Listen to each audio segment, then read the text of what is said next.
Alrighty. Hello, everybody, and welcome in to another episode of the Full Send Half Mass podcast. Tonight is going to be a fun one. We're going to be talking about this weekend's NASCAR races at Michigan, as well as our infamous driver and bonehead of the week segments. We'll go over the point standings for the Cup Series after this weekend's races. We do have a little bit of news to talk about, and then my favorite stuff that we're going to do this weekend or this week's podcast. We're going to talk about the 24 hours of Le Mans this weekend. I've got the entry list pulled up. We'll talk about some of the heavy hitters, some of the favorites. We'll kind of do a full preview of the 24-hour Le Mans, as well as NASCAR making their Cup Series debut in Mexico City. The Xfinity Series will be there as well. F1's back this weekend for the Canadian Grand Prix, and also IndyCar for the second oval of the year this weekend at Gateway. We'll preview those races for you, and then also give you our picks, our dark horses, and our NASCAR fantasy lineups for this weekend's races at Mexico City. But first off, I got Tom with me here today. Tom, how are you doing, man? Oh man, I'm great. I am ready to talk about some racing. I'm ready to watch the 24 hours of Le Mans. I'm ready to watch some IndyCar this weekend, and I'm really, really excited about that Mexico City race for NASCAR. So, hopefully, some good things will come out of that. I've been on or watching on X all the hauler drivers making their trips through the border and getting to the track and all that other stuff. It's been kind of cool. They've been parading around and everything. So, but just another aspect to hopefully a really successful event in Mexico. I agree, man. I'm excited. This is going to be a good weekend of racing. Like you mentioned, the Mexico thing. I think this is big for NASCAR. NASCAR going international. I can't wait to talk about that. I think it's going to be an absolute success. And what do we say all the time around here? The Cup Series cars on road courses just absolute awesome. Anytime NASCAR goes to road course, best races of the year. And then obviously 24-hour Le Mans, dude. Like, how could you not love this weekend for 24-hour Le Mans? It's going to be another amazing race. Like always, it's going to be a grind to watch it. Try to stay awake and watch the whole thing is fun to do, but I'm excited. We'll break that down for you guys. First off, let's start with the news, Tom.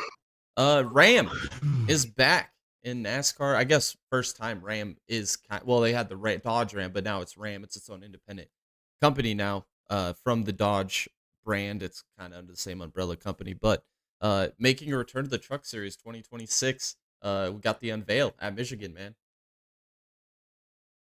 Yeah, hell yeah. First off. Second off, finally we got, some more manufacturers in here. Man, that's been a topic since Dodge left.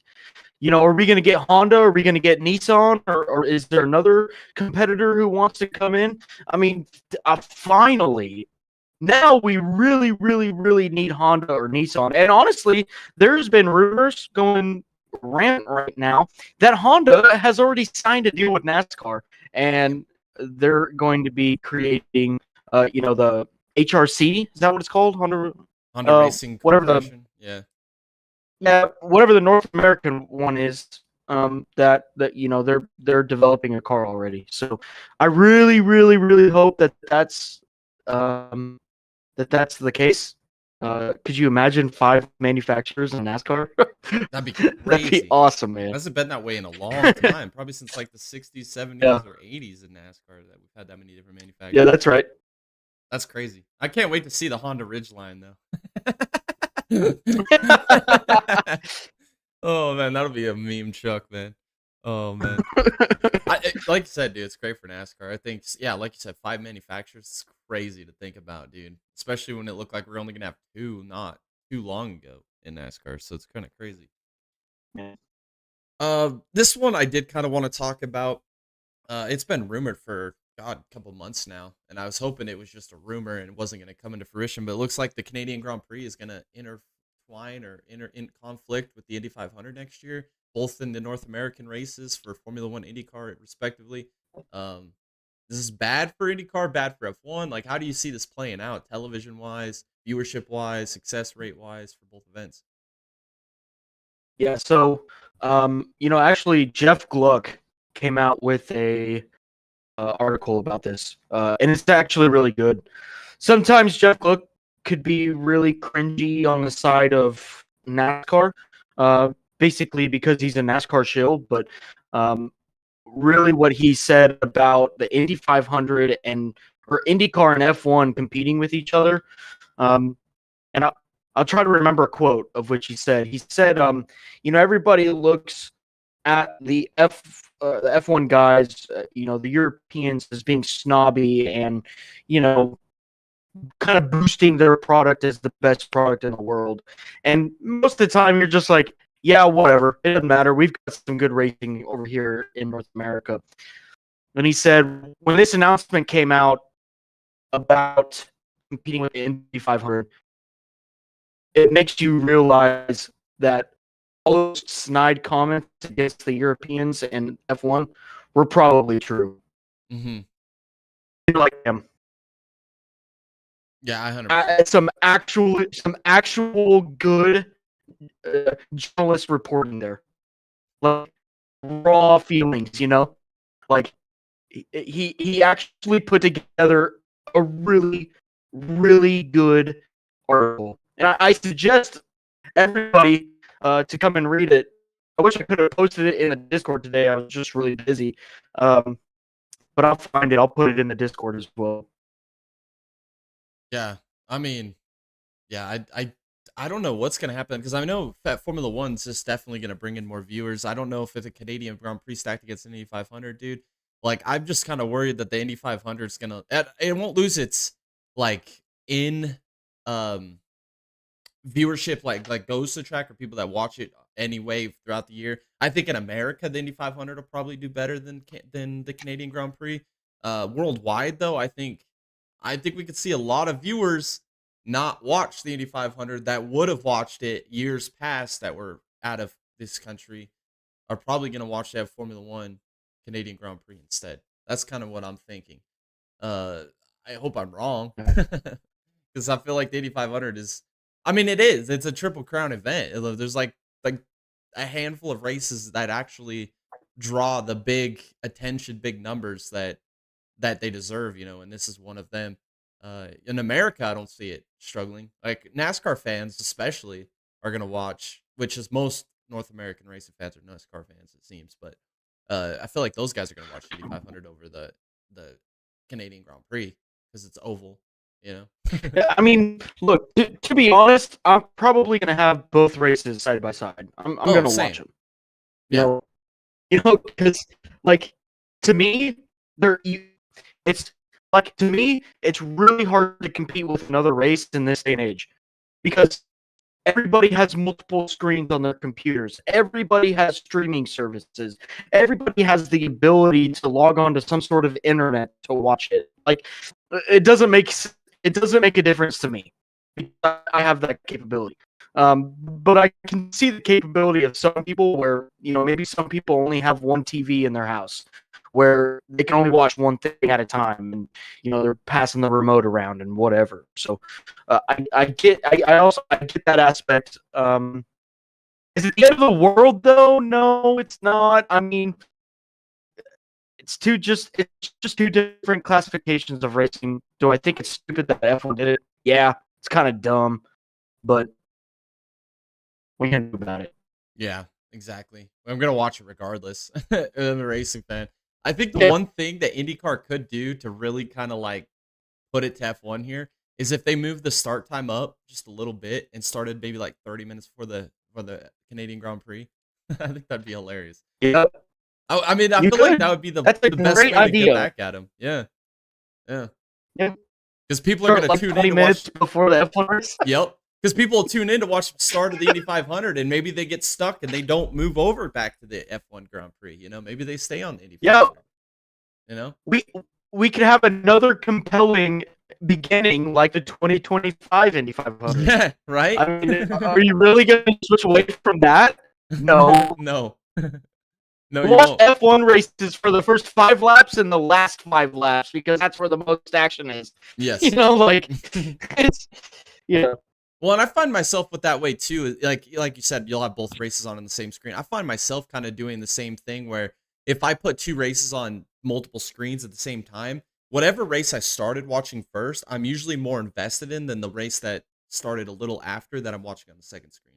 I just feel that way. Like I'm still gonna Yeah. watch and pay attention to both, but I feel more invested to this one than I do with the later one. So I feel like the earlier start time would definitely, at least it would appeal to like a person like me, you know. So I don't know. It'll be Yeah. interesting to see how this whole thing works. I would like to see. Obviously, I want to see them all succeed. I mean, I want motorsports to continue to succeed. It kind of sucks that we have to compete against each other to an extent, but we'll see how it all works out next year. Alrighty. Next will be the. Oh, we got to talk about 2311 Front Row Motorsports getting their preliminary injunction denied as they were trying to race this year as charter teams, and apparently the courts ruled that, hey, if you guys are suing NASCAR over this charter agreement, why would you want to have that charter agreement? Like, it's a bunch of red tape, a bunch of like people in suits playing games with each other at this point. Um, I don't know, Tom. I feel like 2311 should have just signed the It's deal. They're not ridiculous. going to get a better deal.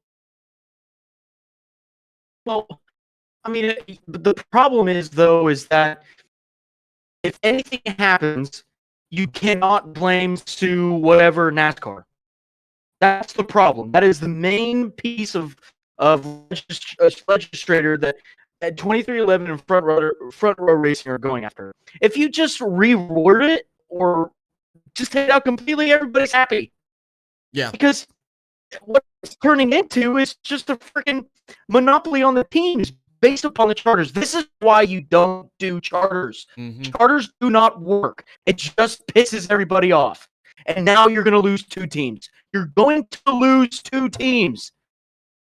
I agree. Well, and if you What would are have you just doing?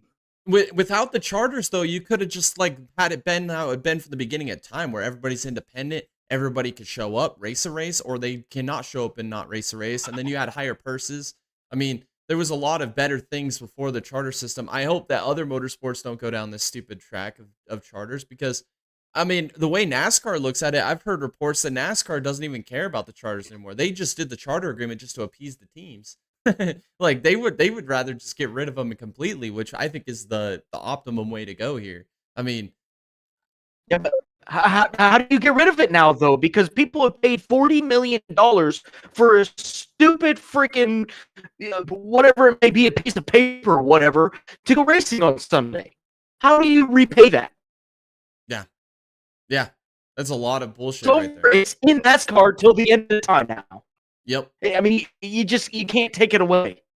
Yeah, and especially, yeah, like you said, $40 million of value just keeps going up, and I mean, with the way inflation's going, bro, they could be like 100 million by 2030. You know, it's like It's stupid. it's crazy. It's the so cat's out of the dumb. bag. It's so dumb. Like, it's unbelievably dumb. Yeah.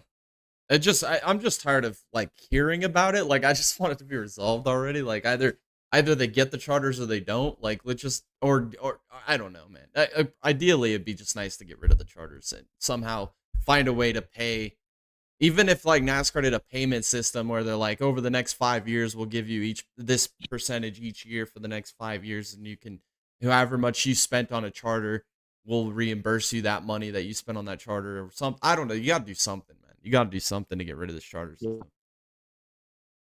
That's all the news I had. I did see there was one other thing I did want to say. Lindbad, Formula 2 driver, apparently got approved for a super license via Red Bull. Are we gonna get Liam Lawson replacement? Are we gonna get a Yuki Tsunoda replacement, Max Verstappen? What's gonna happen there, dude? Maybe. Who knows? I mean, that seems like a pretty big deal because even FIA was like, "Oh yeah, he's ready," even though he doesn't have the license. So Yeah. why would a team go out of their way to go and do that? Obviously, they're preparing for something. So whatever it may be, I don't know. Yeah, I don't know. The only other thing that I have, Jay. The only other thing that I have, Jay, is with Scott Bloomquist. I don't know if you saw that in the community tab in our Discord. But with the NTSB findings, they have found that here's what it says, quote unquote, the pilot's intentional flight into a building as an act of suicide, which is a huge rip. Oh my God, that's terrible. Yeah, that's crazy. Yeah, that's crazy, dude. Terrible. Yeah, I don't know. That's crazy. That is I don't terrible. even know what to say. It's just terrible. It's honestly awful. Yeah, hopefully everything. Yeah, I don't know. I saw that the family didn't want to make comments or anything on it. I don't blame them, dude. That's terrible. Yeah. Honestly, that's terrible. Well, I mean, what are you gonna do? What are the people doing? Reaching out to them, uh, like race fans or something? That's kind of weird. Yeah, Y'all, let the people deal with what they got going on. I mean, no that's doubt. like the worst, absolute worst news that you can get. Like, just leave them alone. Like, No, I no don't know what doubt, to bro. say. That's the audacity of some people. Just chill out. The modern day social networking, dude. Like everybody's got to Yeah, be wrapped up in everybody's shit, dude. It's crazy. yeah, All right, I think that's it for news. I don't really have anything else. I kind of want to just get into the Michigan races this weekend. Not a lot to talk about. We'll yeah. talk Let's about a do it. little bit of it, but Friday, the ARCA Series race, another masterclass by Pinnacle Racing and Brendan Queen, man. He's unstoppable. We both picked him last week to win the race. We knew it was going to happen. Unbelievable. Oh yeah, he he pulled off an incredible what do you call it, air blocking job on who was it? Heim. It was Yeah, Heim. I'm. Yeah. Um, Man, that was honest to God, Jay. I think I texted you this. That deserves a truck ride. That Mhm. race right there deserves at least a part-time schedule, even a debut race for him this year. I mean, it deserves it. He did an incredible job in Michigan. Yeah, I agree. I think he should be in one of those Spire trucks at least one race this year in the 7 or Yeah. 07. I mean, even if Look, I mean, I don't know what if Mondays are like, but if BJ McLeod can do it, all right, we got to put Brendan McQueen in there. You know what I mean? yeah, no Like, doubt, dude. At least for one race, dude. Like you said, dude. Even if he had a one race, like he pulled enough money or funding together for one race, just like let's get him at like Kansas in the playoffs or the trucks later this year, yeah, something like yeah. that. Something like an intermediate, or even give him a short track, give him a Bristol race or a Martinsville or whatever we got later in this year, like a Richmond or something. I think that'd be cool. Yeah, Um, absolutely.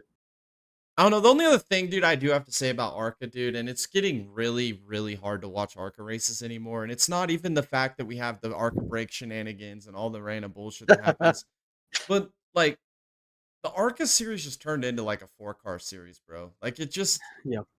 it's really, like there's freaking my local short track. There's series that have like 6 cars that are more competitive and you know what I mean? Like I don't know, man. It just feels like there's just too many people out there that don't have good equipment. I don't know. I mean, I know it's spec to an extent, but it's like, should It's we still just have expensive though. a spec car? Like, make the cars cheaper and run a spec car? Maybe run more short tracks and not run intermediates or something? Like, do something different. Change the way the arc is. Maybe the problem though is payouts. And it's the same thing that they're facing in the truck series right Yeah. now. The payouts are not big enough. The teams are not sustainable. They're only sustainable through marketing or sponsorships or whatever. And I mean it's obvious that you can see it. Some teams, like Spire or like Pinnacle, they have that funding, they have that money where they don't have to worry about the purse. They just go and build the fastest car that they can. Where then you have teams like RBR or uh oh shoot what's the team that I'm forgetting. Yeah, my brain's mush today. I had a headache. I can't remember. Anyways, there's teams, in the truck series and in the ARCA series that since they all they do is rely on sponsorship and marketing money to try and get the car to the track. I mean, there's a guy like Brandon Laster. That's who I'm trying to think of. Brandon Laster is doing what Jordan Anderson did back in 2016, where he's taken to social medias and having people buy their name on his car just to get his car to the freaking track, and then he blows a motor. Like it's crazy. That's another thing that people will be like, oh, well, if you just had charters, it'll fix it. No, it doesn't fix it. All right. What fixes it is taking a little bit of the greed out of it and spreading it towards the team to create a better racing product on track. That's just what it needs to happen. The truck series is going to die. 100%. ARCA is going to die. Mm-hmm. ARCA wasn't going to die prior to NASCAR acquiring it because they were doing exactly what I was going to say. Yep. Yeah.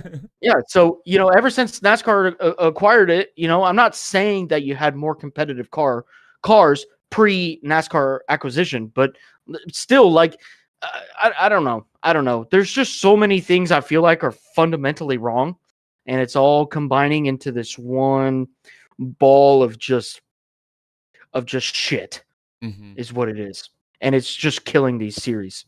Well, ARCA 15 years ago was like equivalent to like what the Cars Tour is now. Like it was an independent series, sweet. And it was its own, like, they used to call it the poor man's cup series. Like they would have 20, 30 competitive cars. It wasn't a developmental series. It wasn't big money coming in by Toyota with Venerini, or big money coming in with Red Jones and Ford, or with Pinnacle and Chevy. Like you didn't have like 3 manufacturers picking out one individual team and then making it a 7-car series. You know what I mean? Like it was, everybody was racing on a budget, and it was entertaining racing. They raced a lot more short tracks.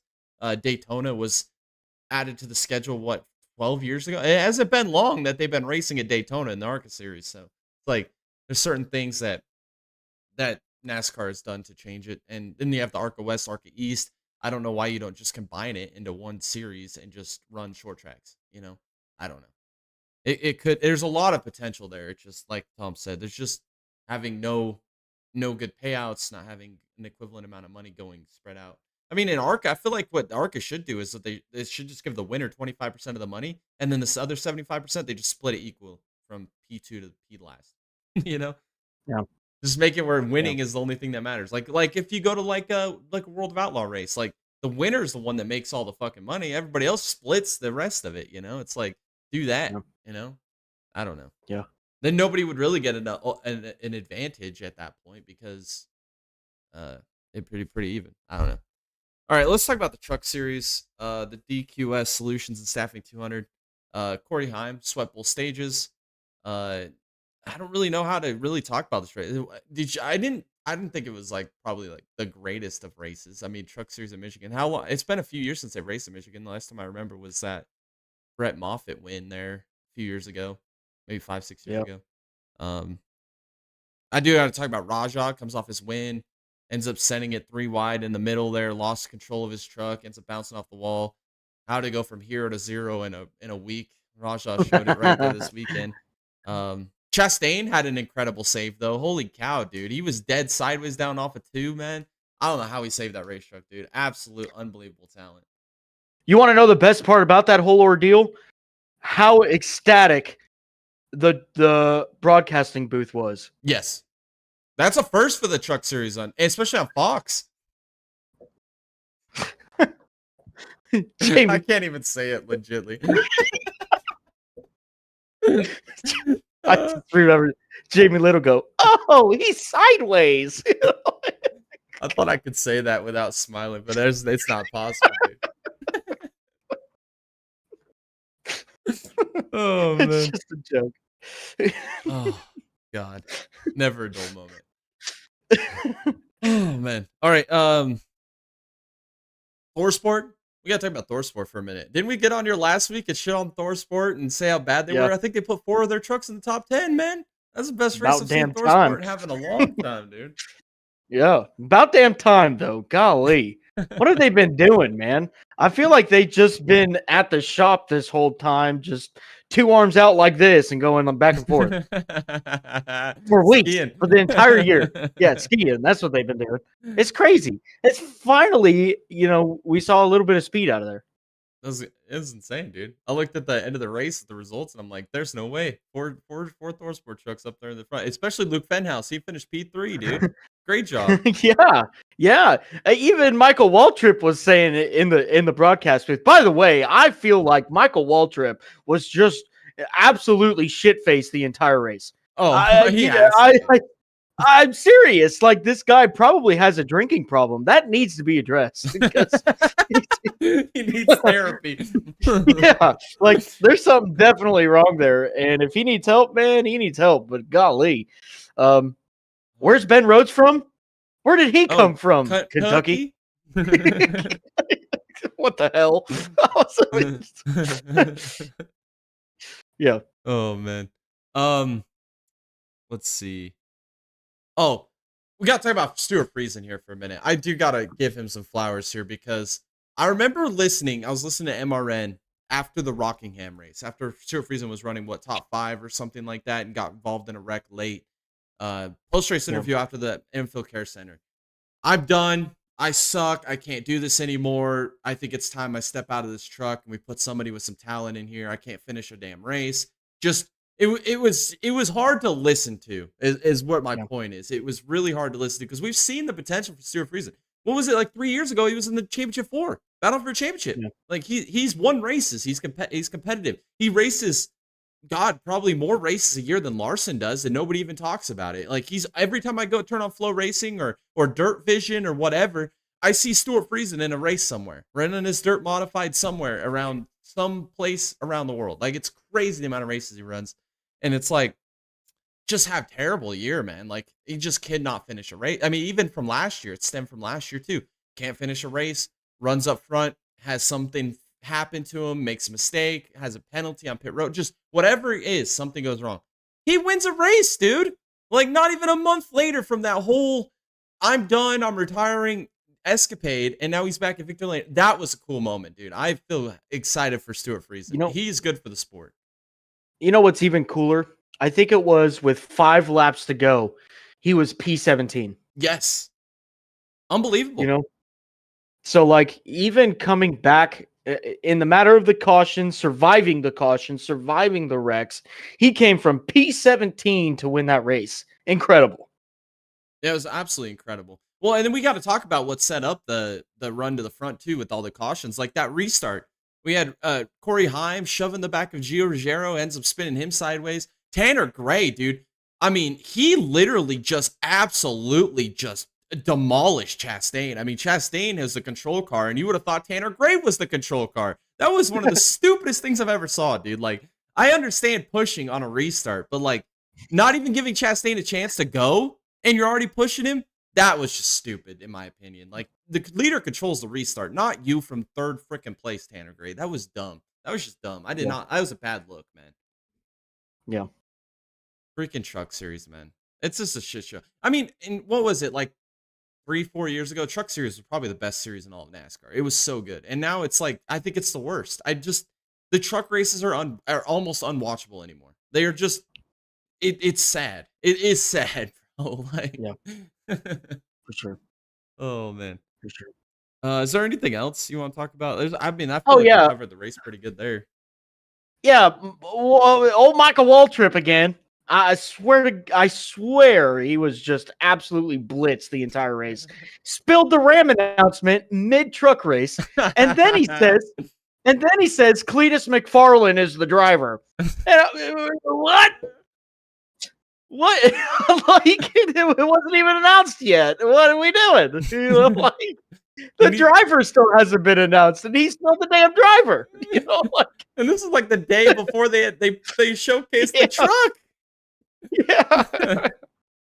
Oh, what a joke. They need to have, like, you know, when like people have like so many DUIs and like they almost lose their license, and the only way they can keep it is they have to have that breathalyzer inside their car with them. They need to have one of those in the booth just for Michael Waltrip, dude. Like, if he blows a certain percentage, he's not allowed up there for the broadcast. Oh, man. That's funny. All right, let's talk about the Cup race. Firekeepers, Casino 400. Buescher and Byron probably had the 2 best cars. They win the first 2 stages.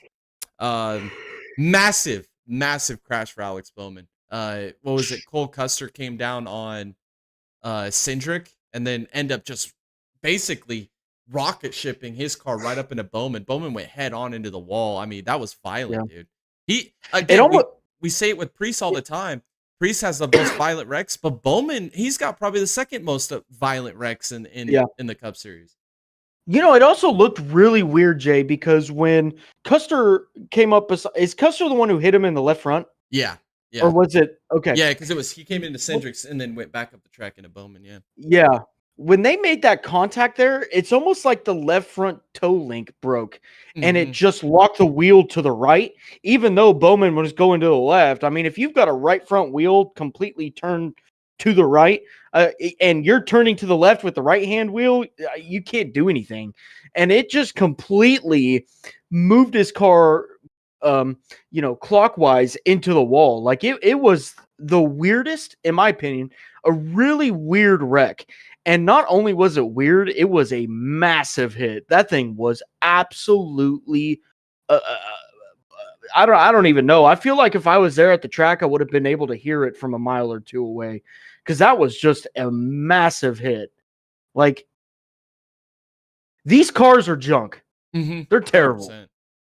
They're garbage. These cars are so trash. I hope to God we don't have to deal with these cars for another 6 years. It's just so bad.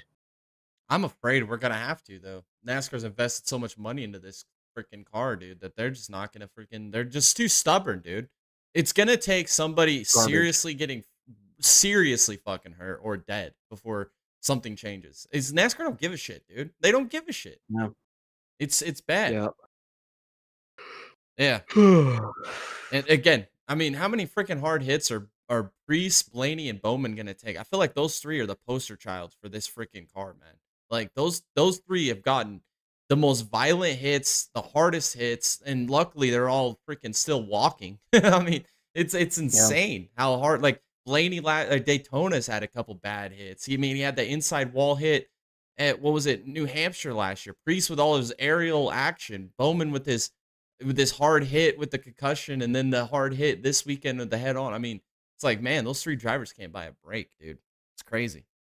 Um, Yeah, I mean, it's not even that, but this car is retired drivers too. yeah, You yep. know, like Broken when are backs, when concussions. when when are we gonna when are we going to come to our senses here and just say, okay, this has failed. We need something else. Yeah, When death. I saw this weekend a statistic of loose wheels in the 2025 season. You know who has the most loose wheels?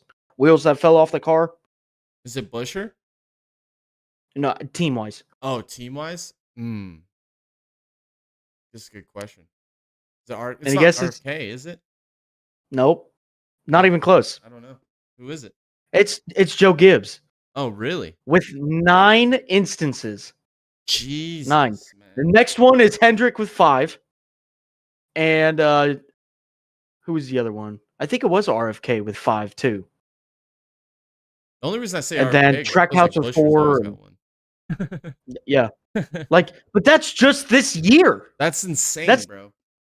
How that's many have we not seen including in all the other motorsports combined this year? Probably like under 3. we had 1 in IndyCar, We had 1 in F1 this year. 1 in F1. Yeah, 1 in IndyCar. I don't think we've had a single one in IMSA this year. I don't remember. I don't think we've had one in IMSA at all this year. So yeah, under 3. NASCAR's at like 25 and counting at minimum. I'm being generous probably there. How many loose wheels have we had in Xfinity and trucks? I would probably put that 5 or less combined with the 2 series. In the past 5 years. Oh, probably under 10. Yeah. Yeah. We had 9 from one team in 1 year, and we're not even done yet. Or not even halfway. Yeah. It's Crazy. insane. Yeah. Something's got to change. Let's talk about Hocevar, man. What another great race by Carson. Badass. Absolute badass.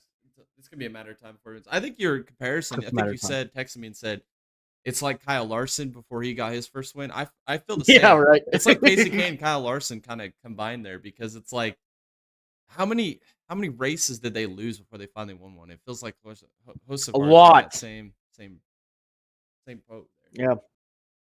It's gonna happen. Do you think he wins before the end of the year? I I like to mean, say before the yes, but playoffs, I would say probably stretch, but before the end of the year, yeah, like I'd like to say yes, but last time I said yes on something like that, he's still the motherfucker still hasn't won, and that's Creed. that's true. Could he be the next Sheldon Creed? Oh man, I hope not. That would suck. That would That suck. would suck. But he's got a lot more years ahead of him. He's got some good support at Spire. I don't think that we're going to see a winless, you know, hosting Carsovar here in the next couple races. Yeah, I Hell, he don't. could win this weekend. I could see it. I mean, Yeah. it's a road course, but he showed speed. I remember when he in the truck series at Sonoma that one year where he absolutely obliterated the field in qualifying. I think he out qualified him by 2 seconds, and then he put it in the wall. You remember that? Oh man, Yeah. that was so funny. Yeah, I could definitely see him winning a road course. Dickie Denny, Hamlin, wins this weekend at Michigan with the fuel mileage. Yeah. I watched the little clips of the what's his podcast called? Yeah, I have no Whatever. idea. Whatever.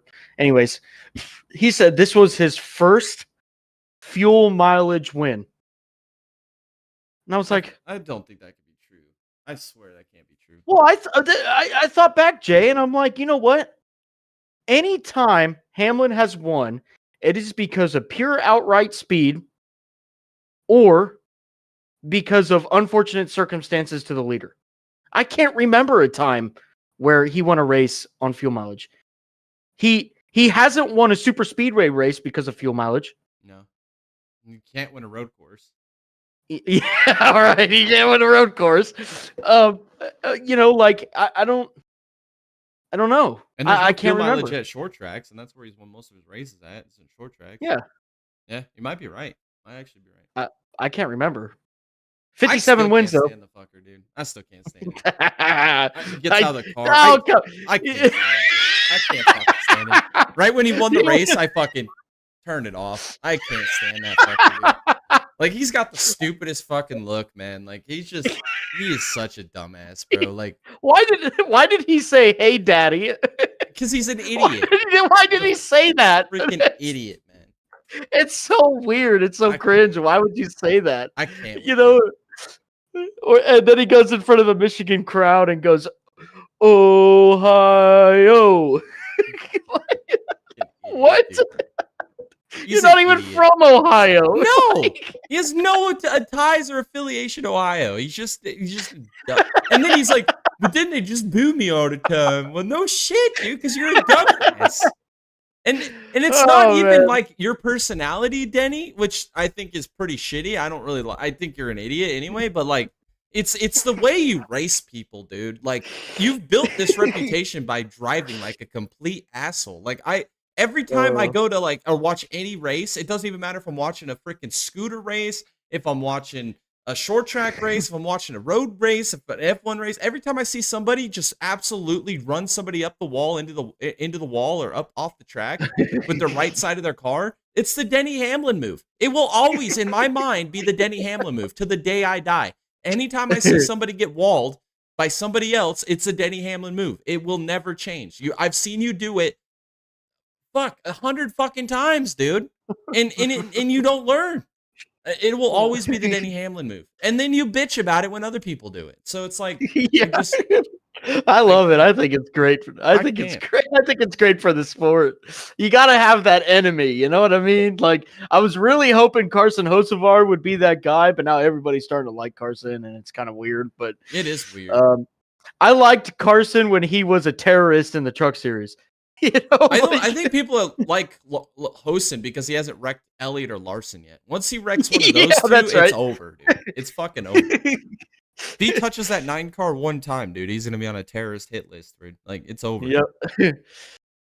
All right. Point standings. Byron still leads the points by 41 points over Larson and 82 points over Bell. We'll start talking about cut line here soon. Over the next few weeks. But right now we'll just go over the top three. Drivers of the week: Luke Fenhouse, P3 in the trucks; Ty Gibbs, P3 in the Cup Series, which I think is a deserved P3 driver of the week nominee. This dude's had a terrible last 2 seasons. Finally gets something to work his way. And then Zane Smith, P7 again in that front row motorsports truck or Cup Series ride. Raja Cruz running out of talent in the truck series, 0 to 0 real fast. Tanner Gray dumping Ross Chastain on that restart. I just was so dumb to me. I was one of the most unnecessary wrecks of all time. And then John Hunter Nemechek, I gotta throw this out there. He had an absolute disaster of a race. Every time I looked up, he was freaking in the grass somewhere, up against the wall, down on the apron. Like, what the hell was he doing in this race, bro? That was just hard to watch. Alrighty.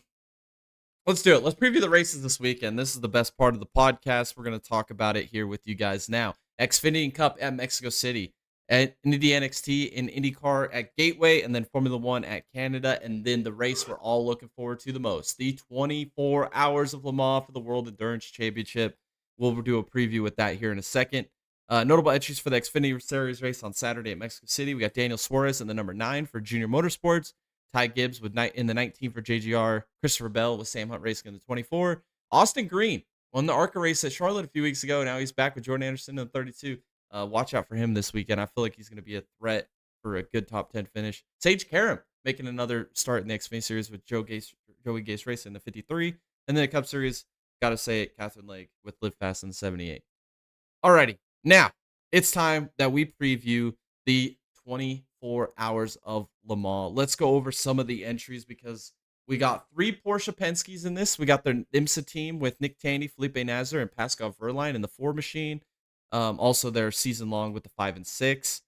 Toyota with their 2 entries. Aston Martin running both their cars. In the 07, they got Harry Tignall, Tom Gamble, and Ross Gunn. In the 007, in the 009, they got Alex Riberas, Marco Sorensen, and Roman Santa DeAngelis, which is going to be a good group there. Obviously, with Jota, Cadillac, BMW running their 2 entries. Alpine with their 2 entries.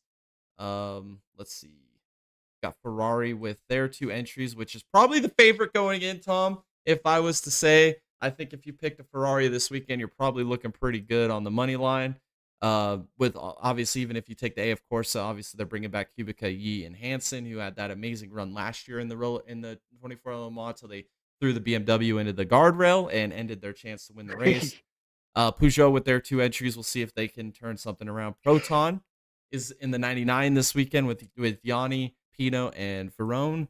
See if they can make a splash. Also, Cadillac WTR with Ricky Taylor, Jordan Taylor, and Philippe Albuquerque. That's going to be fun to see them represent Cadillac this weekend, see if they can make a performance, as well as Action Express team with Jack Aiken, Felipe Drugovich, and Frederick Vesti. All right, let's move over to... Actually, let's make our predictions on the hypercars, since we just talked about it. I guess I'll go first. I said it in the offseason. It was my bold prediction in the offseason. I'm sticking with it. I know how damn good Ferrari is. Ferrari's probably going to win. I'm not going to lie to you. I'm not going to sugarcoat it. If Ferrari does not win this race, either one of 2 things happen.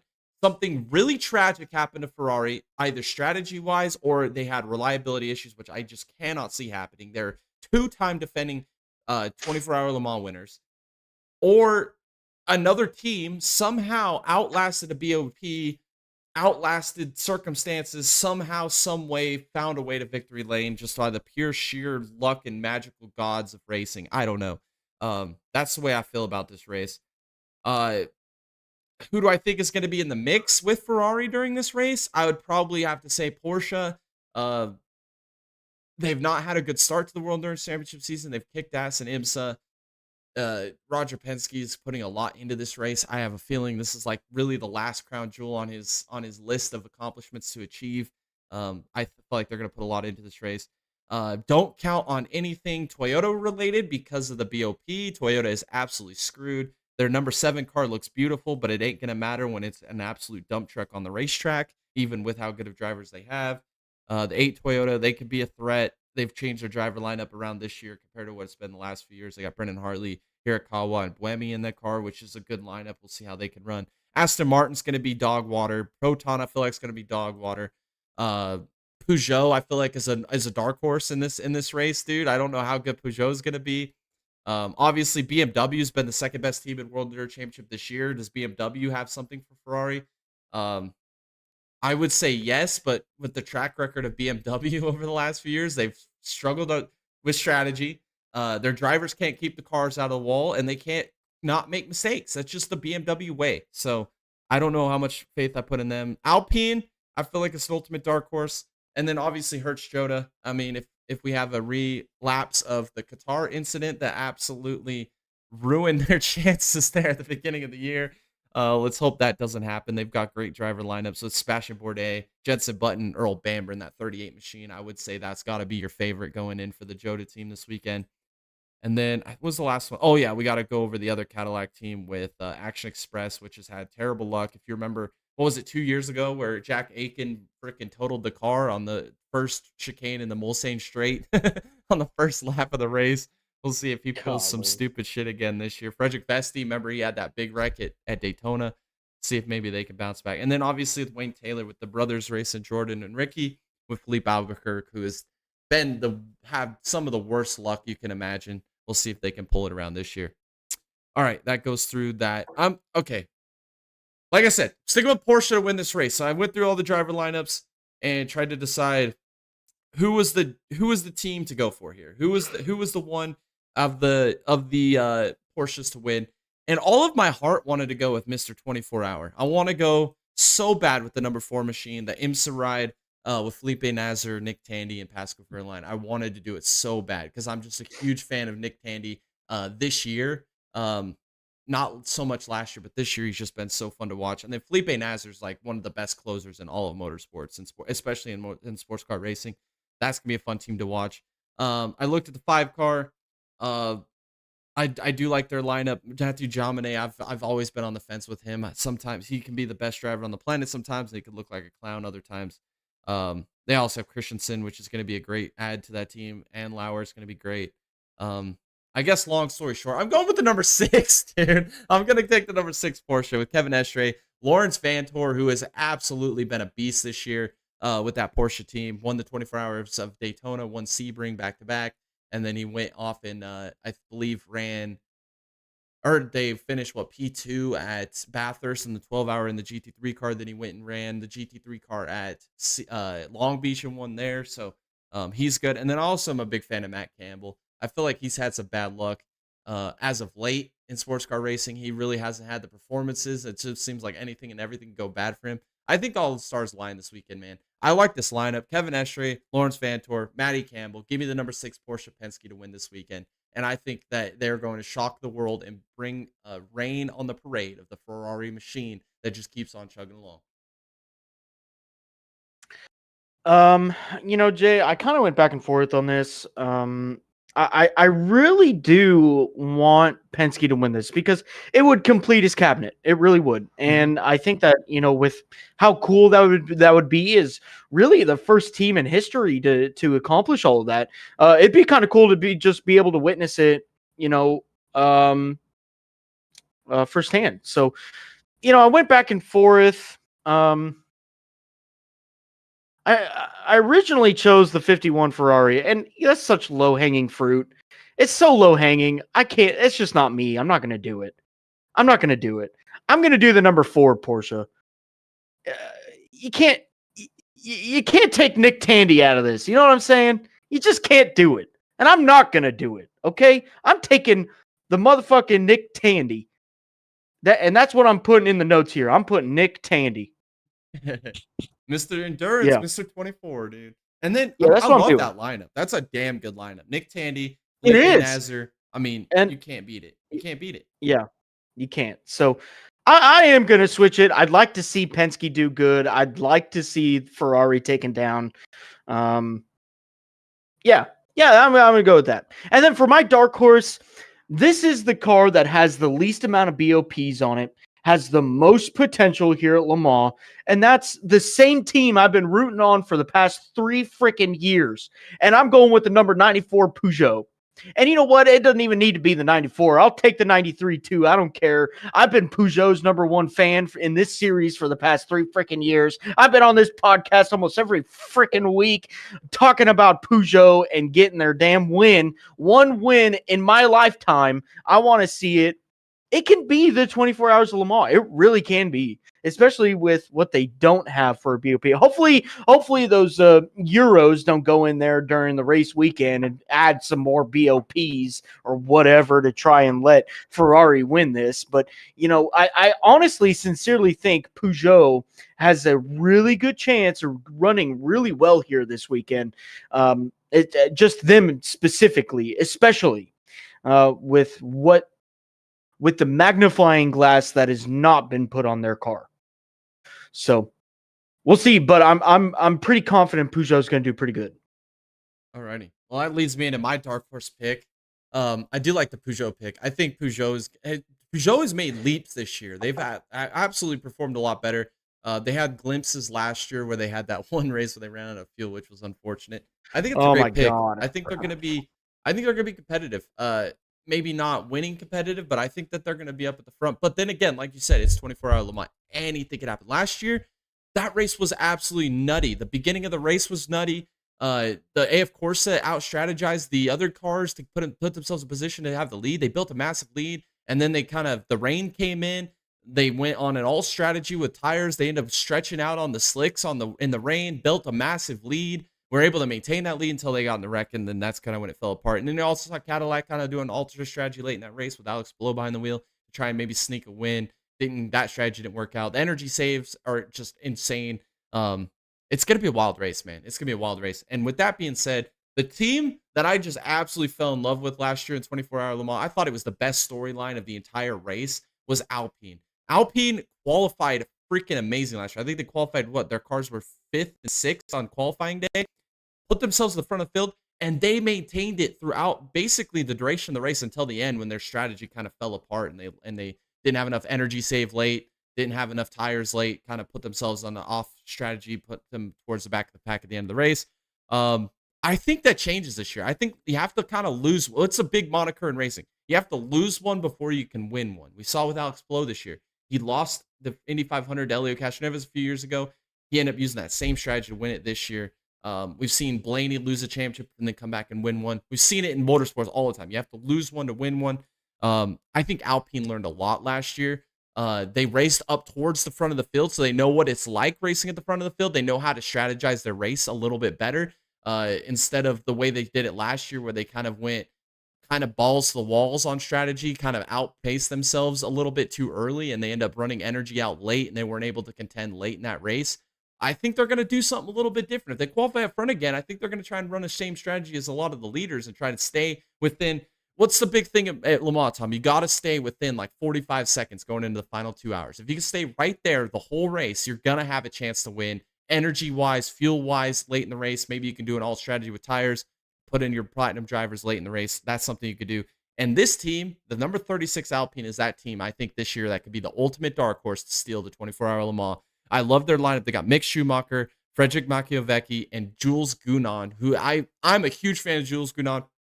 He's like one of the most amazing race car drivers when it comes to racing at like Bathurst and like GT3 cars. He's just an exceptional talent. Watch out for this team this weekend. I have a great feeling that this team is going to be competitive. I think they're going to be competing with the Porsches. I think they're going to be competing with the Ferraris.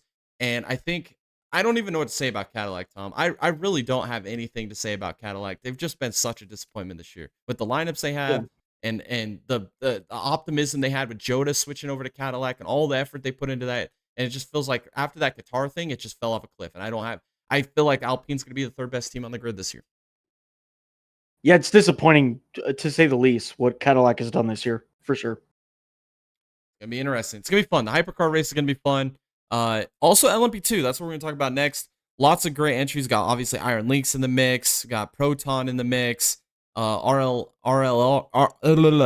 even say it. RLR in the mix. IDEC United with their 2 cars this year. Nielsen Racing, like always a consistent competitor. Algrave Racing. IDEC. TDS, like always. Inter Europol. CLX Racing. Let's see, VDS, AF Corsa, and then AO with Spike or with Puff the Magic Dragon, man. That's what I'm excited to see. Like the LMP2 class at Le Mans, it's more of a invitational race. You have all the different invitations throughout the year, like obviously the European Le Mans Championship, the Asian Le Mans Championship, as well as IMSA, and then the different qualifying races to get qualified into the 24-hour Le Mans. So all these teams have qualified through all those different outlets. And these are some of the best LMP2 teams in the world right here competing in this race. Lots of great driver lineups, lots of gold, platinum drivers in a lot of these cars. I think it's going to be a fantastic race. LMP2 is one of the best racing series in the world. I mean, LMP2 cars are so much fun. They're spec. They all have the same motor. They all have the same chassis. It's all just pure strategy, pure speed, pure driver talent. I love watching LMP2. With that being said, my pick this year, I went back and forth. There's so many good options, so many great drivers in all of these series. I'm going to go with the number 22 United. And that's it's tough for me to take United, especially with the strength of this field. But with Renger van der Zande in the 22 United car, he's been extremely fast. With Hansen in that car as well, it's a great driver lineup. The only downside is they got Pietro Fittipaldi. I feel like that could be the one downside. As long as he doesn't wreck the car, I feel like they'll be good. I feel like it's time, dude. How many times have we picked United over the last few years, Tom, to be just like absolutely the team to beat, and then they just absolutely fumble the bag. I think this year they turn it around. I'm gonna take United in LMP2 this year. And then my dark horse, I'm doing it, man. Puff the Magic Dragon, man. I love AO Racing. I love the car, dude. The Europeans are going to lose their freaking minds again like they did last year when this car showed up at Le Mans. They qualified into this race with the success that they had in IMSA. They got PJ Hyatt, Dane Cameron, and Louis Delatraz, which I think is an extremely underrated driver lineup. Give me AO Racing as my dark horse. They could LMP2 last year. We didn't know who was going to win that race the last 10 minutes of that race. There was so many lead changes, so many wrecks. All the wrecks were LMP2 cars, it felt like last year. I mean, every time you'd look up, a new LMP2 car would be off in a wall somewhere. I mean, even in Daytona this year, same thing. Right. It just LMP2 is an absolute wild card. Anything can happen. Any one of these teams can win this race. It's going to be fun to watch. Yeah. All right. So for my favorite, I'm just going with the opposite team from Jay. I'm doing the 22 United. I think it's for pretty obvious reasons. But again, like Jay just said, this LMP2s are just all over the board. You don't know. It's like almost watching an ARCA race, man. You don't really know. Like, you don't know until the checker flag drops. So honestly, you could choose any one of these cars and it's a great pick. You know, like I don't know. For my dark horse, and the only reason why I'm choosing this team is truly just because I don't know anything about them. I don't think I've ever heard of them. I probably have. I just don't remember. But the number 37 CLX team. Or racing team, whatever it is. I don't know. I just was like, you know what? CLX kind of sounds like like a Mercedes car model, I guess that could be kind of cool, I guess. I don't know. Let's do it. So that's what I did. I put them down there and I know nothing about them. So hopefully I can surprise myself. I believe they raced in the Asian Le Mans series. They were one of the Asian Le Mans series competitors this year. Okay. Yeah. All right. We're getting somewhere there. That could be good. That could be good. Yeah. I don't know. We're about to find out though, aren't we? We'll find out and see how good they do this weekend. Yeah. And it'll be fun. I'm like I said, anybody can win LMP2. It's all up for grabs. Just survival, and I mean that's really the name of the game. Survival. Yeah. All right. And then GT3, LMGT3, which is like I think is the real race of the whole weekend. GT3 cars are just so much fun to watch. There's a lot of great options here. I mean, WRT, excuse me, with BMW is going to be fun to watch. Also with Heart of Racing with Aston Martin team. They last year at the end of the year looked like they were going to be unstoppable this year, and they just kind of haven't been as good as we expected. Obviously, AF Corsa with the 54 and the 21 machines. They've had a great, strong start to the season. I think they're going to be competitive. The Corvette's going to be good with the number 33 is my pick to win this race. I think that they're definitely the best team, best driver lineup. Basically, just because of Ben Keating. I'm a huge Ben Keating fan. It doesn't matter what he jumps into. I want to see it go fast. It'd be fun to see if the Iron Dames could do something. They got a cool livery this weekend. We'll see if they can maybe make something happen with Porsche. I feel like they're going to be kind of leading the charge here with Porsche. Can Ford show out this weekend? Manti's been extremely competitive with the Porsches as of late. Let's see if they can do something. I wouldn't put money on McLaren because they've been an absolute shit show this year, no matter where they go. But I mean, there's a lot of great options here. There's it's going to be a good, fun, competitive race in GT3. There's a lot of dark horses too, like AWA. They're going to be a team to watch with the Corvette tag on them as well. I don't know. It's going to be a tough race. I'm just going to go with the try to chew with Ben Keating, Johnny Edgar, and then Daniel Giucadella, which have been basically their stalwarts with the Corvette program really the last 5 years. So I'll go with that team. They had a great run at Qatar, kind of fell off in the last couple races. I think they put all their eggs in the basket this weekend for Le Mans. And then my dark horse, as always, like clockwork, it's Mr. Valentino Rossi, the most entertaining man on four wheels, the best race car driver to not win a race in the World Endurance Championship. Can you imagine if he got his first win at the 24-hour Le Mans? That would be an exceptional story. Let's hope his teammates don't put it in the wall. Al Hartley last year ended up just absolutely TKOing that wall about the halfway point during the nighttime hours. Let's pray he learned a little bit of driving etiquette this year, or at least learned to shore his driving talent and bottle it up so he could use it this year at Le Mans. And then I also like the other teammate in the car as well with Kelvin Vanderlander. I think he's an exceptional driver. Some of the stuff he was able to do in GT3 racing this year so far has been fun to watch. I like this team. Vanderlander was part of the team that was at Bathurst with Valentino Rossi. They've got good chemistry. I think they both feed off each other. They're both kind of the same aggressive style driver. It's just going to be a matter of if old Hartley just prevents it from putting that thing in the wall. And I think the 46 team is going to be a great dark horse pick this weekend to win at Le Mans. All right. I'm going to go with the number 82 Corvette just because I think Corvette, obviously the 33 is pretty strong this year. The 82 is pretty strong this year as well. So out of all of the picks that we've made today, I feel like this is the most lowest hanging fruit here with Corvette being chosen the winner for the Le Mans series. So I'll stick with this one. I'm not going to move with this one, but I really don't have much else to say about this other than I'm most excited about the LMGT3 class and what we can see out of there. But this is the one that I'm most excited for is the dark horse. We've seen some great success in IMSA with the Ford cars. They won the 24 hours of Daytona. They've continued on and continued to run really, really well throughout the season. Comparatively, let's remember the previous seasons that we've had. But the Ford hasn't had that kind of success yet in WEC.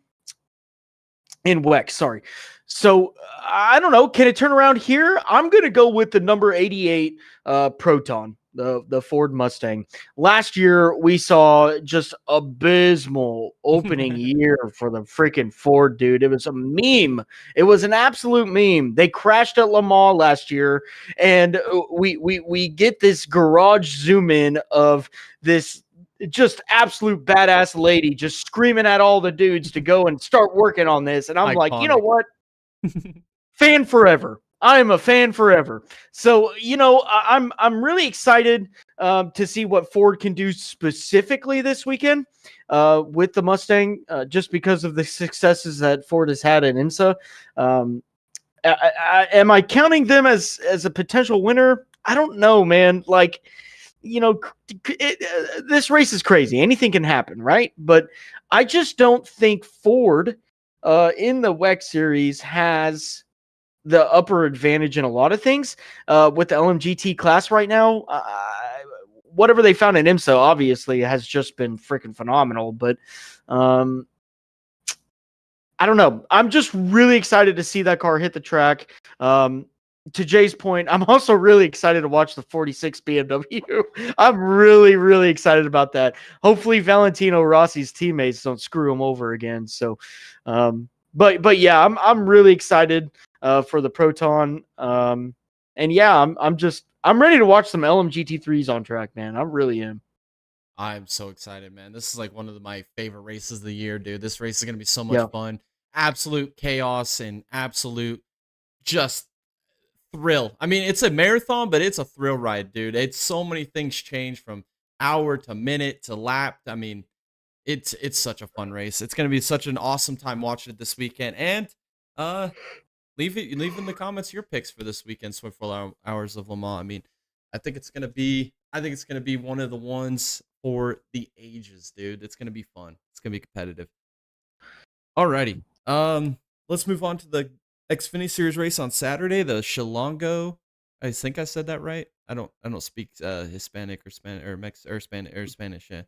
But it's the Shilongo 150. I'm taking Zilich. It ain't even a question in my mind, bro. It's C Zilly, bro. He's winning this weekend. He's gonna dominate this weekend. And get back to victory lane. He's just the best, dude. He's the best. It's C Zilly, dog. And then my dark horse, I'm going with Austin Green, man. I first heard about this guy through the Xfinity Series race he ran for Jordan Anderson at Coda a couple years ago, and I've just been watching his career since. I've been watching him in TA2 cars. Watching him in the ARCA Series win at Charlotte a few weeks ago. I mean, he's got some talent. He's a hell of a road racer. His equipment's going to be a little off, but watch out for a top 10 out of Austin Green this weekend. Yeah, for my favorite again, yeah, it's Zilich. I mean, who else, man? Really, who else at this point? I don't think I need to elaborate either. Dark horse. We've seen some crazy shit on some road courses, right? We've seen Jeremy Clements at Road America do some insane stuff, knocking Matt Tifft out of the way to get a win.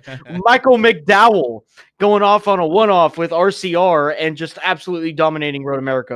The Xfinity Series puts on some damn good races, and I expect and will most likely be satisfied with an insane race at Mexico this weekend, or Mexico City, sorry.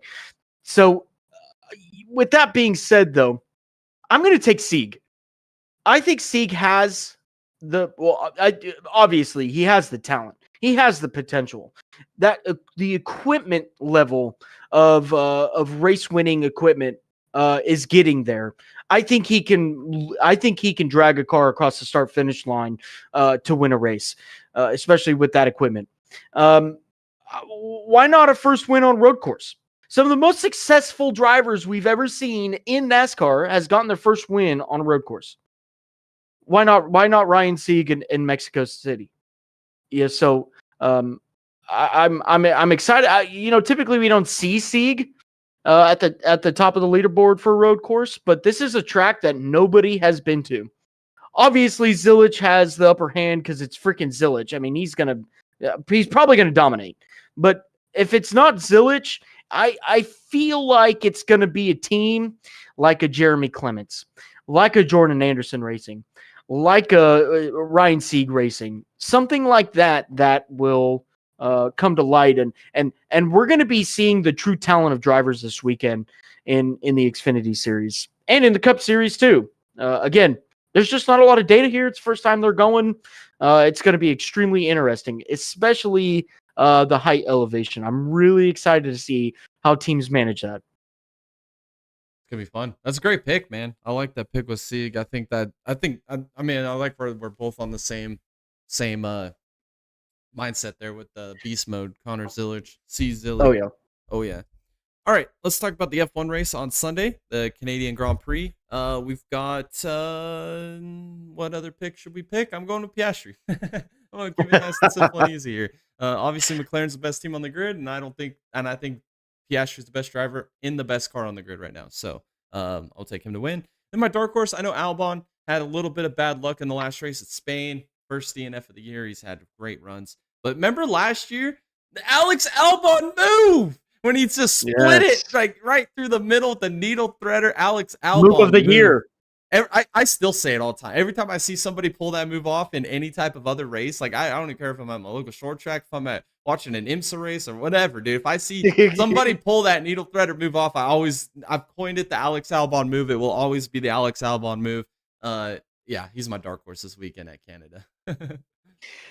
For my favorite, I'm going to go with Verstappen. It's one of his best tracks. Obviously, they're having car struggles this year. I still think it's possible. Verstappen is really, really, really good at this track. The unfortunate part about this Red Bull car is that it's not strong on the straightaways. That's the only thing they're going to be battling. But look, turn 1, turn 2, 3, 4, 5, 6. That is where Red Bull can excel. The final corner or the final little chicane there, or whatever bus stop. It's not really a bus stop, but whatever you want to call it. That's a place Red Bull can exceed. The hairpin, they can exceed there. The past 2 corners before the hairpin, it can exceed there. So there's lots of points in this track where Red Bull can really, really excel, exceed expectations, and try to get a somewhat of a fast pace in there. But if it's anybody that can do it, it's Verstappen. So best driver in the world.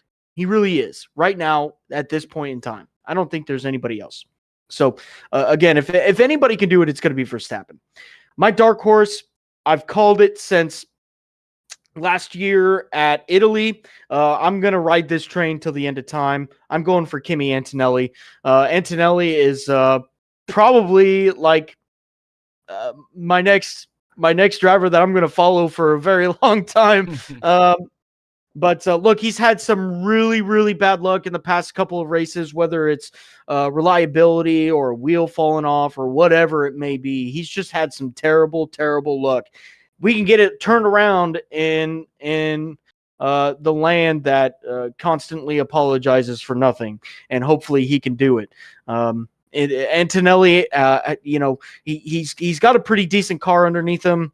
Argument for 3rd or 4th best car on track, and he's having a really, really good rookie year. So, he's still learning a lot. I think next year we'll start to see Antonelli come alive. But really, since that pole run that he had at Miami, he hasn't done anything. But it's all been because of outside influences. So you can get it turned around here in Canada. We'll see how it goes. But yeah, I'm going with Antonelli for a dark horse. Hell yeah. Alrighty. Next will be the Indy NXT Firestone at Worldwide Technology Raceway. I'm going with, obviously the best guys this year have been Lockie Hughes and Hedger.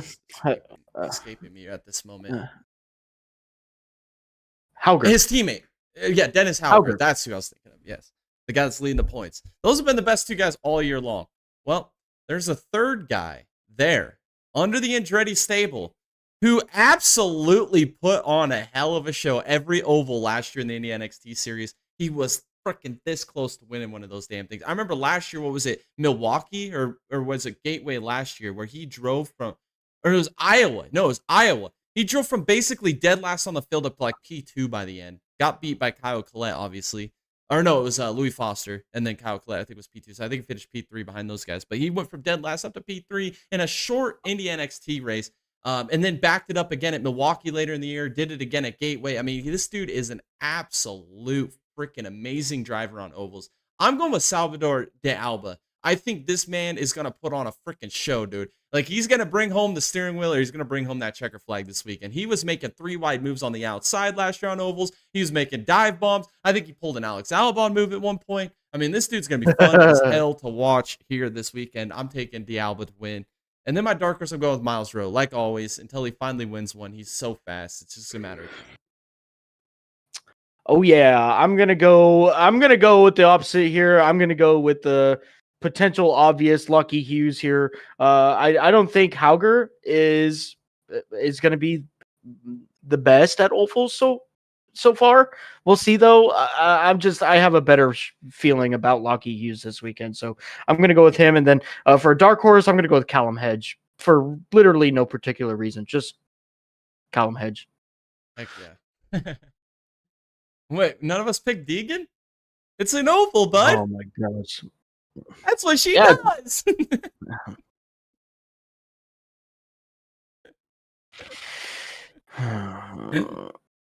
You know, one thing I have not seen lately are the Deegan Degens on X. The Deegan Dingleberries, as Jared calls them. Yeah, the Deagle.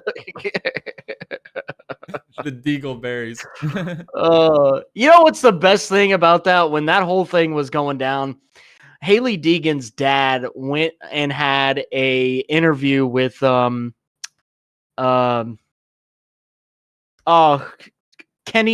Wallace. Yeah. Oh, I know. And all he talked about was the misogyny in the Xfinity garage killing my daughter's career. Oh, good God, dude. You're a fucking racer yourself. Get over yourself. He's a player. Good Lord. It has nothing to do with gender. It has everything to do with performance. Mm-hmm. Get over yourself. Facts. Good Lord. God, it makes my brain hurt. Oh, man. The insanity. Alrighty. Next will be the IndyCar race on Sunday, the Bommarito Automotive Group 500. Man, I want to take Pelot so bad to win this race, but can the Indy 500 be a fluke? No, it's not a fluke, but you know what I mean? Like, this was his first oval win. He really didn't have the speed. Ganassi doesn't really have the speed on ovals the last few years. Penske's been down bad this year, but dude, you just can't deny it. They've been the kings of the ovals the last handful of years, man. It just can't continue. This man wrecked out before the Indy 500 even started. Didn't even get a chance. Heartbroken. I think that he gets some redemption this weekend. I think Scotty Mack gets back into victory lane for the first time this year, and he does it at Gateway. Give me Scotty Mack this weekend. And he's running the I think it was last night or maybe it's tonight, the summer shootout at the Legend Cars down at Charlotte Motor Speedway. I think that's got to mean something, man. It's got to get the mojo back. He's gonna go run those Legend Cars, beat the hell out of a bunch of 12 and 14-year-olds. And he's going to go run this IndyCar this weekend at Gateway, and I think he's going to find victory lane. My dark horse, David Malukas, man. I remember watching him in those Dale Coyne freaking garbage cans, man, and just absolutely put him at the front of the field on any oval they went to. And he's in a Foyt car now. And say what you will about Foyt and those dump trucks that they have, but they are good on ovals, at least decent enough on ovals. I think that's what Malukas needs this weekend.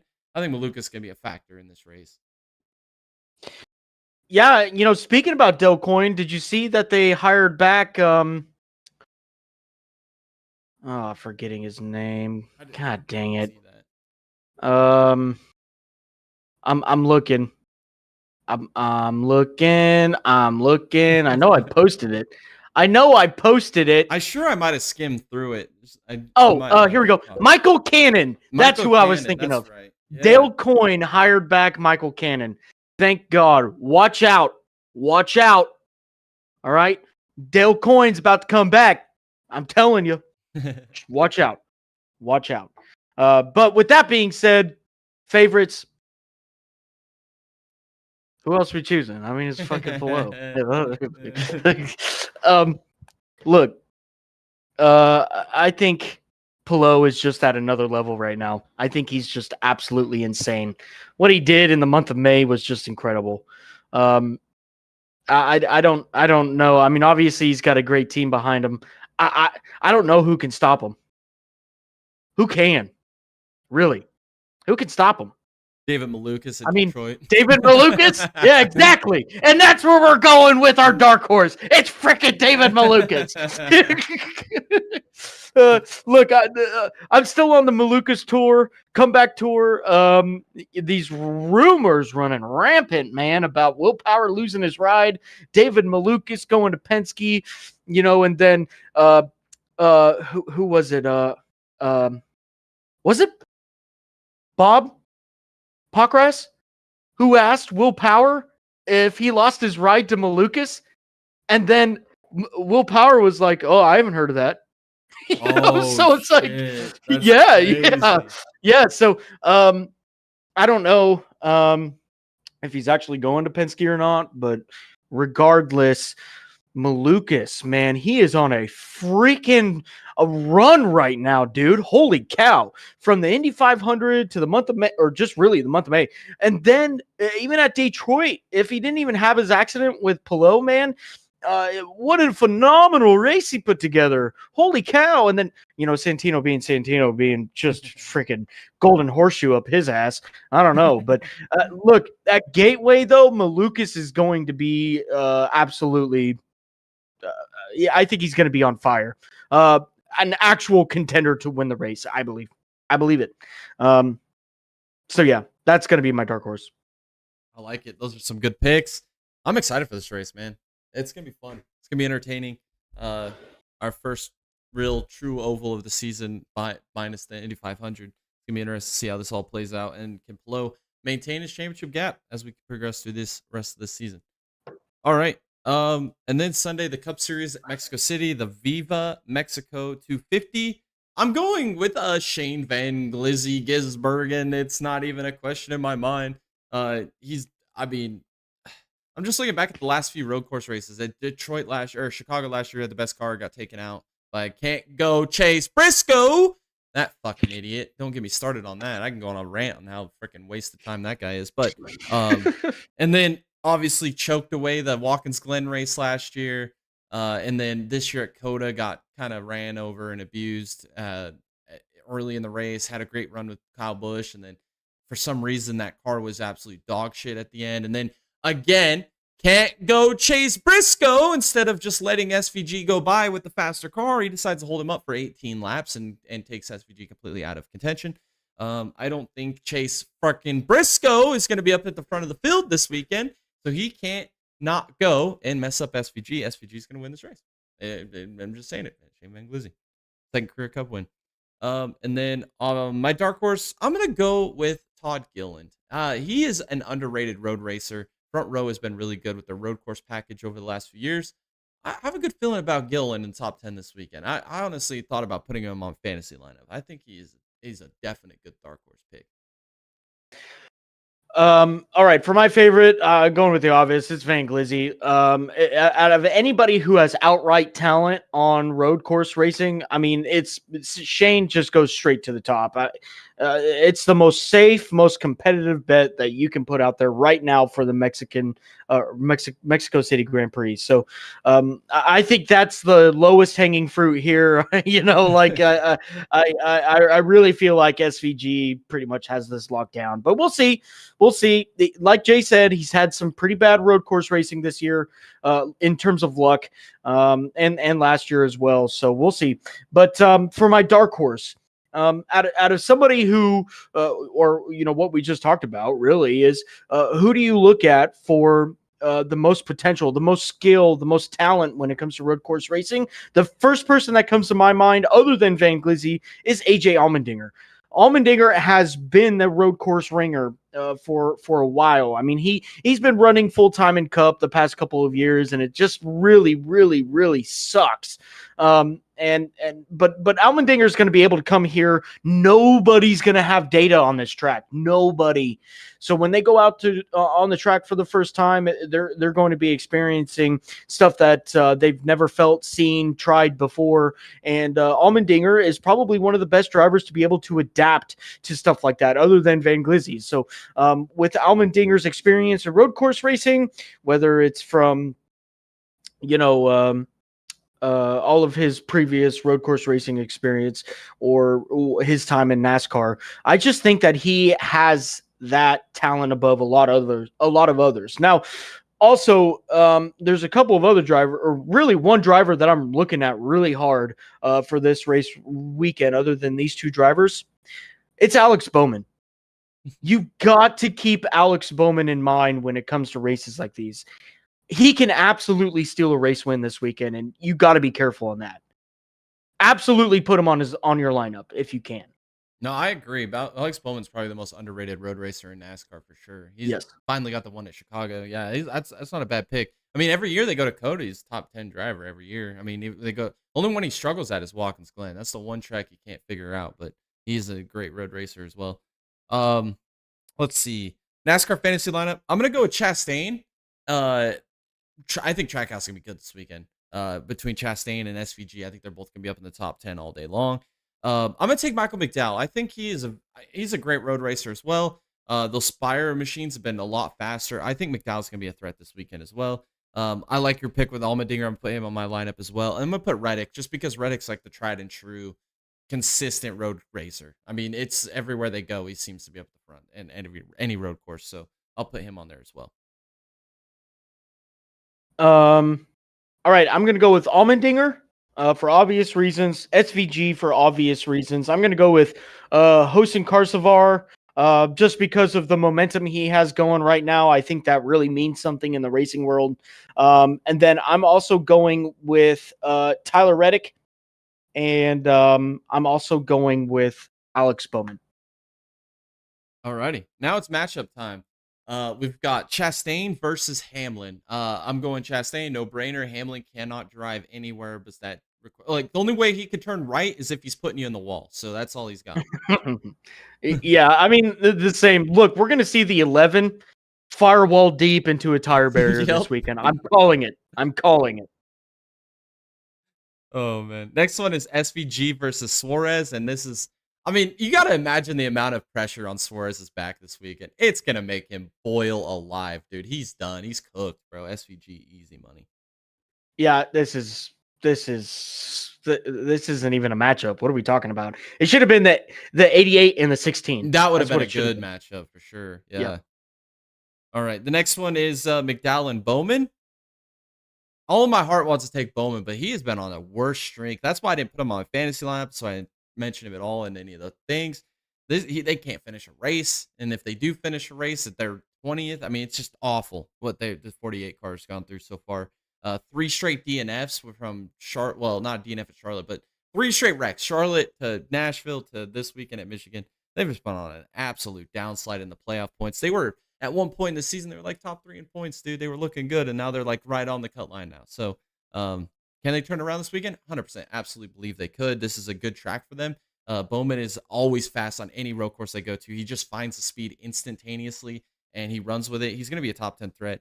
But with the McDowell matchup, it's interesting. I think McDowell is going to be a serious contender in this race this weekend, Tom. I have a good feeling about McDowell this weekend. I put him on my fantasy lineup. I have a feeling that McDowell is going to have a career race this weekend. Maybe not race winning speed, but I think he'll be up in the top 10. Easy. Yeah. I honestly, I don't disagree. I kind of feel like this is a pretty good matchup, honestly. The 48's at the lowest point of the season right now. The 71 has kind of been abysmal all year long, and they're both really good at road courses. So, and like I've been saying in the past, couple, talking points that we've had, nobody's going to have data going into this race weekend. So it's all going to be based on driver talent. These two got a lot of driver talent when it comes to road course racing. So I honestly think this is probably the best matchup of the weekend. But for the comments I've made previously, I'm going to go with Bowman. I think he does turn it around here in Mexico City. And honestly, I think he does it in a spectacular way. I think he's either going to win the race, get a top 5, do really well, lead a bunch of laps, or he's going to have some sort of mechanical failure. Whether it's a loose wheel, whether it's a flat tire, whether it's some dumbass putting them in the wall, or whatever it may be. I don't know. But I really feel like the 48 has a great chance this weekend. All righty. And then the last matchup, we got Ty Gibbs versus Chase Elliott. Dude, I don't see anything out of Chase Elliott, man. Like, I just don't. Yeah. Like, everybody's like, oh, he's the highest in points that hasn't won yet. It's like, yeah, but he hasn't freaking won yet, man. I can't put any faith in that. Like, I can't. He is not the same person he used to be. I don't even know what type of person he actually used to be, but yeah, I'm taking Gibbs over Elliott, dude, for no absolute reason besides that. Yeah, I'm gonna take Ty Gibbs too. I just, the 54 is riding on some momentum right now based upon the Michigan race. So, what does the 9 have? Nothing. He doesn't have anything. That team's been struggling for like 2 years, 3 years straight. Yeah, I mean, so is the 54, but at least the 54's got a little bit of momentum. I'm going with the 54. Yeah. All right, that's our fantasy lineups for this weekend. Lots of awesome racing this weekend. 24-hour Le Mans, F1's back, IndyCar on an oval this weekend, and then NASCAR with their trip to Mexico City. Lots of great racing. Could this be the second best weekend of motorsports this year, Tom? Yeah, absolutely, it I can be. think it is. I don't. What other weekend's been as packed as this type of weekend that we got right here at this weekend? I'm excited. It's gonna be great racing. I'm excited to watch it. Um, we do have a watch party scheduled for Sunday. We might not be able to make that one, guys. I'm currently in the middle of doing something that I don't want to announce yet because it's gonna be fun. Tom's gonna be involved, trying to get it put together and everything, all the details worked out. And that's what I'll be doing this weekend. So I might not be able to make it to a computer to be able to sit down and actually do a watch party. Um, but if things change, we'll let you know.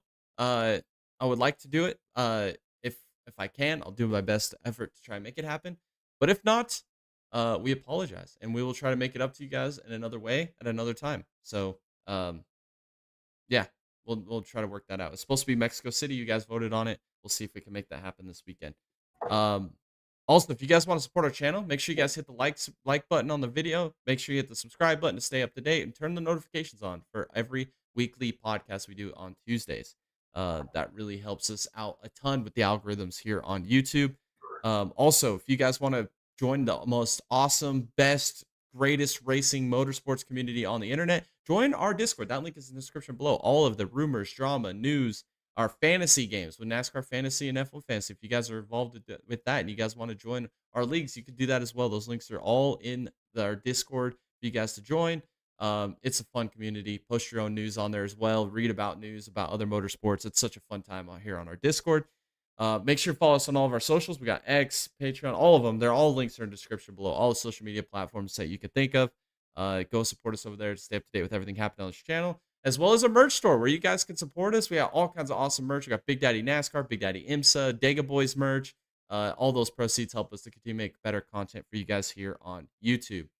With that being said, another great weekend of racing, another great podcast here on a Tuesday, and an awesome, fantastic slate of racing this weekend that I cannot wait for, and I hope you guys enjoy it as well. We'll be back next Tuesday for episode 127. We'll talk about the 24-hour Le Mans, as well as the Mexico City NASCAR race as well. Hopefully you guys have a great rest of your week, and we'll catch y'all in the next one.